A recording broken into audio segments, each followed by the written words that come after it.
No livro de Atos, capítulo 4, a partir do verso 1, nós encontramos o seguinte: Falavam eles ainda ao povo quando sobrevieram os sacerdotes, o capitão do templo e os saduceus, ressentidos por ensinarem eles o povo e anunciarem em Jesus a ressurreição dentre os mortos, e os prenderam, recolhendo-os ao cárcere até o dia seguinte, pois já era tarde.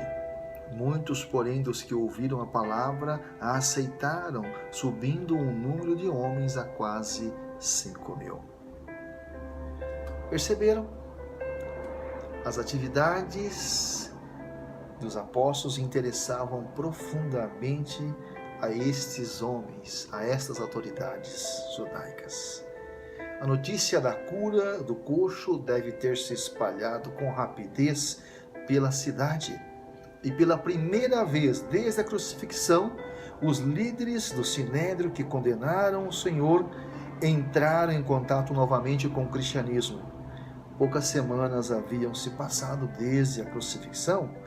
Na época, esses líderes judeus se sentiram vitoriosos por conseguirem se livrar de Jesus sob o argumento da segurança da nação, como Caifás aconselhara. Eles sabiam que o túmulo de Jesus fora encontrado vazio, mas negando-se a crer na ressurreição, procuraram espalhar a notícia de que os discípulos haviam roubado o corpo do mestre. Não se sabe se alguns dos líderes judeus estavam presentes durante a experiência do dia de Pentecostes. Mas, sem dúvida, eles ouviram o que se passou e ficaram sabendo do crescimento da nova igreja. Entre estes líderes cristãos estavam ali os dois apóstolos, os principais porta-vozes cristãos, Pedro e João. Estavam ensinando dentro dos recintos do templo. E os sacerdotes, naturalmente, foram os primeiros a se ofender, porque a multidão testemunhou maravilhada a cura do coxo. Existia ali também um capitão. Possivelmente se tratava de um príncipe da casa de Deus, ou de um governador do templo, ou até mesmo um supervisor da guarda dos sacerdotes, o chefe dos sacerdotes. A verdade é que ele estava ali também para testemunhar daquilo que os discípulos estavam fazendo. Os saduceus apareceram rapidamente, estes que não eram muito mencionados na Bíblia, nos Evangelhos. No Atos 23, verso 8, eles são retratados dizendo não haver ressurreição, nem anjo, nem espírito. Foi quando a doutrina da ressurreição e da vida futura passou a ser enfatizada por Jesus, e eles então se tornaram oponentes. Está relatado no livro de Mateus 22, 23 até o verso 33. Então eles descobriram que os apóstolos estavam falando da ressurreição, estavam pregando isso tudo, e eles então ficaram indignados. E eles se transformaram em perseguidores da igreja. Estavam ressentidos e agora então eles se incomodaram, não só porque os discípulos estavam pregando a ressurreição, mas eles estavam rejeitando os discípulos como alguém preparado para falar ou para pregar a mensagem de Deus. Eles não aceitavam, aqueles líderes não aceitavam os apóstolos como sendo pessoas preparadas para pregarem a mensagem. E agora eles então prendem esses homens de Deus. E quando nós olhamos aqui na Bíblia, virando a Bíblia aqui no verso 5, diz que no dia seguinte, eles reuniram-se em Jerusalém, as autoridades, os anciãos e os escribas, com o sumo sacerdote Anás, Caifás, João Alexandre e todos que eram da linhagem do sumo sacerdote.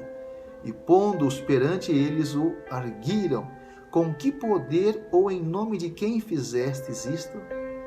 E Pedro, com muita imponência, João, lhes disseram: em nome de Jesus, o Nazareno.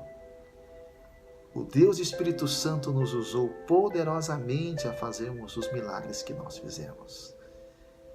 Nós falamos para o coxo: levanta-te, e ele se levantou. E eles ainda enfatizaram algo que é impressionantemente maravilhoso.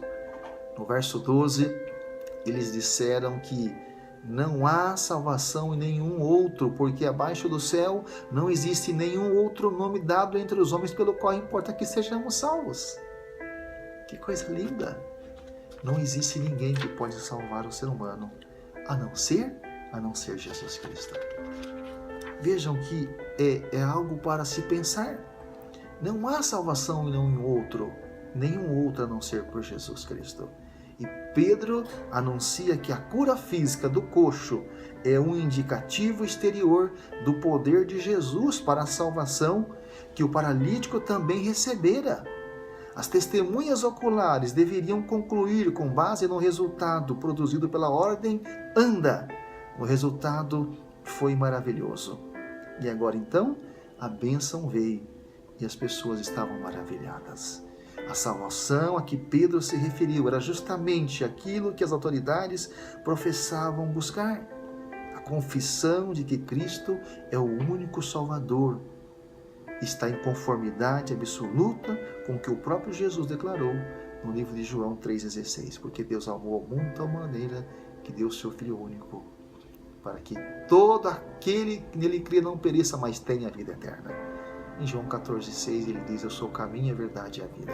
Ninguém vai ao Pai se não for por mim. E aí? Você crê nessa mensagem? Você crê que Jesus morreu, que Ele ressuscitou e que Ele vive para todo sempre? Se você crê, parabéns, que Deus seja louvado. E você quer ser um discípulo? Quer ser usado por Deus? Ele te chama, Ele te capacita. E você vai ser uma bênção onde você está como membro. Você vai ser uma luz a brilhar às pessoas que tanto precisam de paz, de alegria, de amor. Se coloque nas mãos de Deus e você verá. Eu vou orar por você agora. Abra o seu coração a Jesus. Deixe Ele guiar a sua vida. Pai bondoso, muito obrigado pelos conselhos que ouvimos através da Tua palavra. Obrigado porque o Senhor usou os apóstolos, aqui em especial Pedro e João, falaram com poder e com autoridade, se tornaram discípulos. Nós queremos também, ó Deus, sermos discípulos. Nos capacite, nos oriente, nos dê sabedoria. Através do Deus e Espírito Santo, Pai, ilumine a nossa mente, para que possamos levar as pessoas que tanto precisam a paz, a alegria e também, Senhor Deus, a salvação. Fique com todos que estão assistindo esse vídeo. Não importa se a pessoa esteja triste, preocupada, sem saber o que fazer, nesse momento ela possa se colocar em Tuas mãos e receber do Senhor o perdão que tanto precisa, o amor, a fé, a confiança. Nós pedimos e agradecemos por tudo em nome do Salvador Jesus Cristo. Amém. Deus te abençoe grandemente. Não se esqueça, primeiro Deus.